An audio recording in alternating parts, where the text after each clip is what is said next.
Hi guys, Cargrash here, and today I'm bringing you something a bit different, as it's kind of been for the last couple creative videos.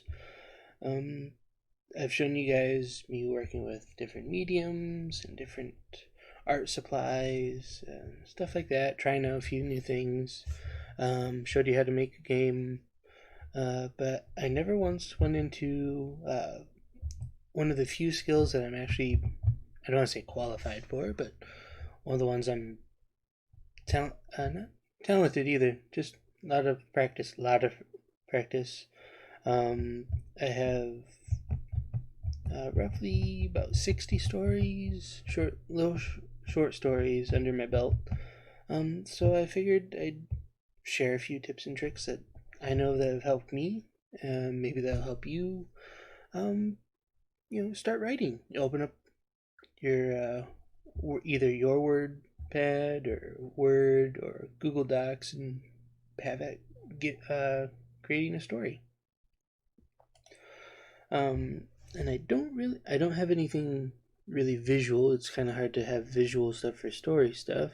And I'm not really much of an artist. My art videos will tell you that much. But um, yeah, so let's get into it. I'm gonna type these out as I go, and then I'll talk about them when I get to them. First and foremost, the first tip that I have is that stories can be about anything.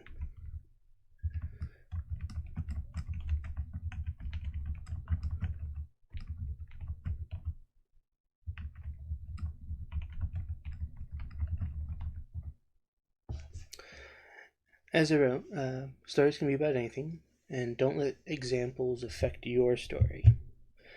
Um, the reason I'm bringing this up is because for the longest time, back in high school, when I was first being taught, the creative writing method, um, they showed me the Odyssey, the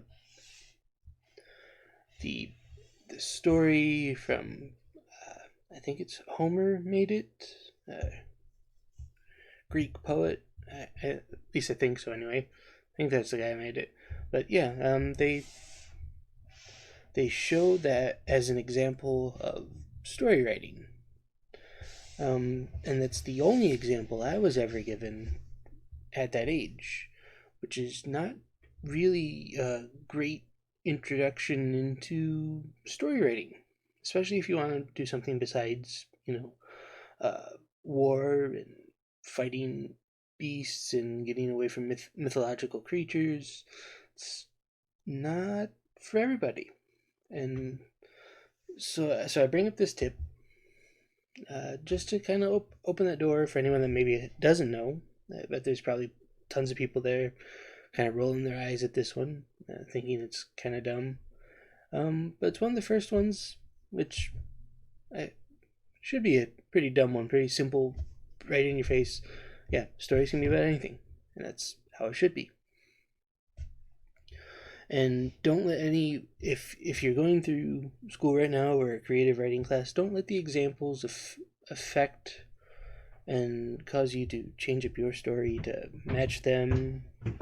Uh, I just figure it kind of ruins things a little bit when your preconceived notion of what a story is say about war or uh, stuff like that. You want to be exposed to as many different kind of story concepts as possible, not just one or two, because it really does warp or starts to warp your ideas for stories.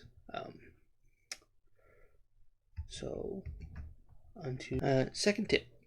Uh, Second one out of five. Now I'm gonna be going with start with seeds and grow from there.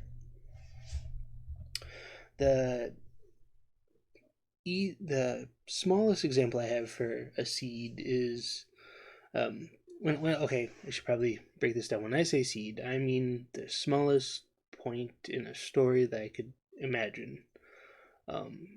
Maybe for a romance, it'd be like character A kisses character B, in whatever setting I happen to have them set up in. That is one point within the story. And maybe that's the thing I want to focus on. It's not the climax. It's past the climax of the story. It's near the end. But that's I want that moment in there. So you take that and you kind of go backwards with it.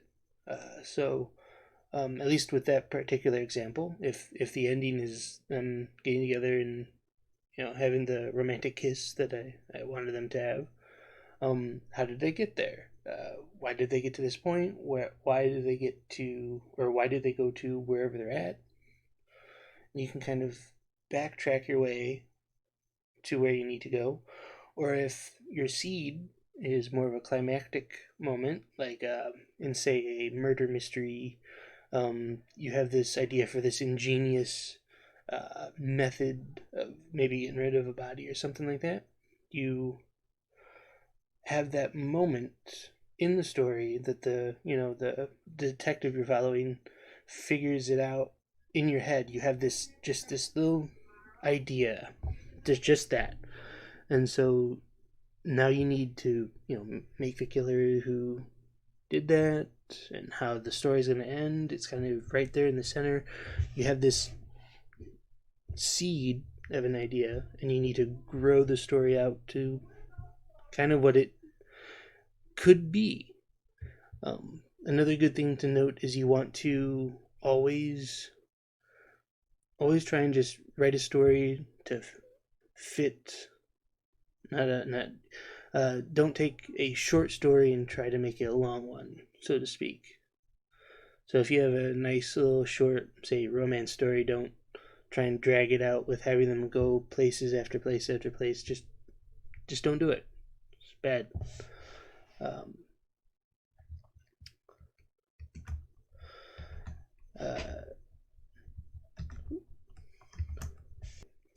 Tip number 3: don't be afraid to borrow concepts and themes from other stories, games, movies, all the good sources of inspiration. Obviously, you don't want to just outright take the idea and claim it as yours. That's plagiarism. But if you like something, don't be afraid to take the part that you like. We'll go with a classic here, Alice in Wonderland. It's a pretty classic tale of someone ending up in another world and having to figure things out to get back to their world. And along the way, they have misadventures. Alice in Wonderland is the one that readily comes to mind. There are others like Wizard of Oz, where if another character ends up in a world that they kind of don't belong in or are new to, and have their adventures along the way. Don't be afraid to take some of those, even if they're old hat, as some people say. It's been around a while. It's been done. Cliches are. I don't want to say all cliches are still usable, but most cliches have a kind of good spot to be. So if you've been itching to make a story where your character goes to another world and experiences something new, or finds some sort of new item, or figures out something about themselves, and that leads to other things, have at it.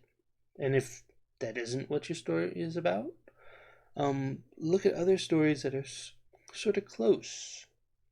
Stories, games, movies that are close to what you're kind of wanting, to get a better feel for what your story might ultimately end up being.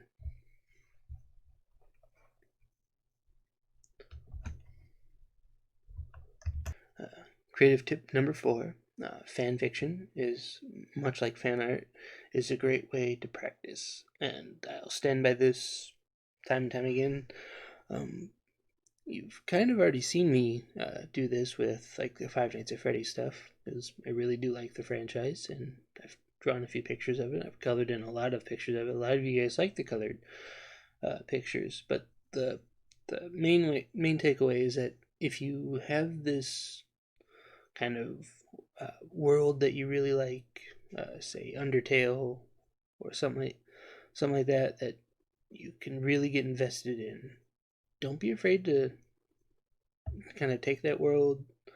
Maybe you really do want to drop kind of your own character into it. Well, most people just use all the characters that are there, but I like to drop in my own character, have my own kind of set of eyes and ears into the world. Kind of like my character Tux in Five Nights at Freddy's. I made him up specifically to have kind of a viewpoint in said world.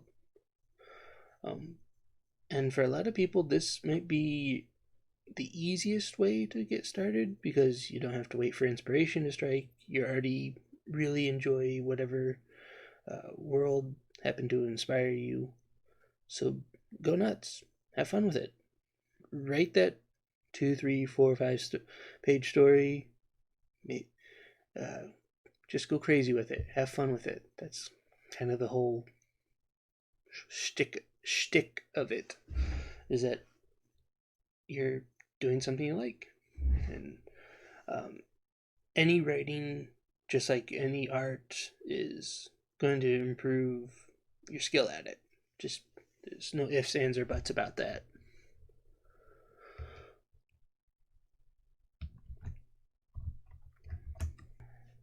All right, last of the 5 tips that I'll be sharing, and I'll be more than willing to share more or give more examples if you guys really like this. I'm kind of just going out on a limb here, seeing if you guys are interested in this sort of stuff. But anyway, last one for today, and then you can click off the video if you didn't like it. You're probably already gone if you didn't like how things were going so far. But anywho, just start. Staring at a blank page in a Word document is just as daunting as a blank canvas is for an artist. Sometimes it's best to start with a super generic starting line rather than sit there waiting for inspiration to strike. And when I mean a starting line, I mean stuff like, it was a bright and sunny morning, light shone through a crack in the curtain, slowly bathing the room in a warm yellow glow. It kind of gives a nice peaceful feeling. I haven't described the room, I haven't described any characters. Those would be, to come. Those would be for whatever you have in mind.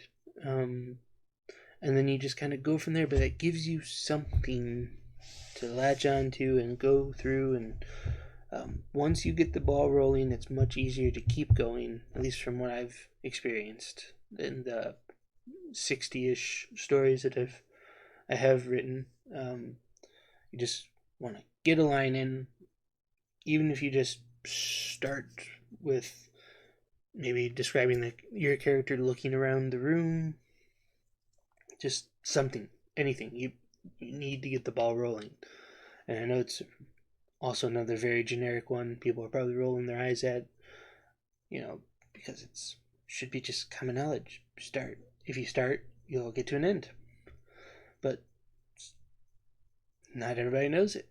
I had to kind of learn it myself. That sometimes you can't just sit for inspiration. You can't wait for it to happen. You just have to kind of grab the story by the horn, so to speak, and just go with it. Anywho, that's gonna be it for today. It's a really short video. Sorry it kind of took so long to actually go up. I would be interested in either sharing examples or showing you guys kind of how I write or how I get going with things in my writing. But like I said, I wasn't sure how that'd be received, so you're getting just a few tips today. The kind of normal videos for the week should still go up. You should still get a video game video on Friday. But if you like this, and if you would like more writing stuff or stuff about writing, like I said, I'm not really a professional, but I I have a few stories under my belt. So yeah, thank you guys for watching. I hope it was at least a little interesting and informative for you. Uh, and I hope that maybe this will inspire some of you to, get into writing. If not, uh, sorry for wasting your time. Thank you guys for watching, and I'll see you all again next time. Goodbye.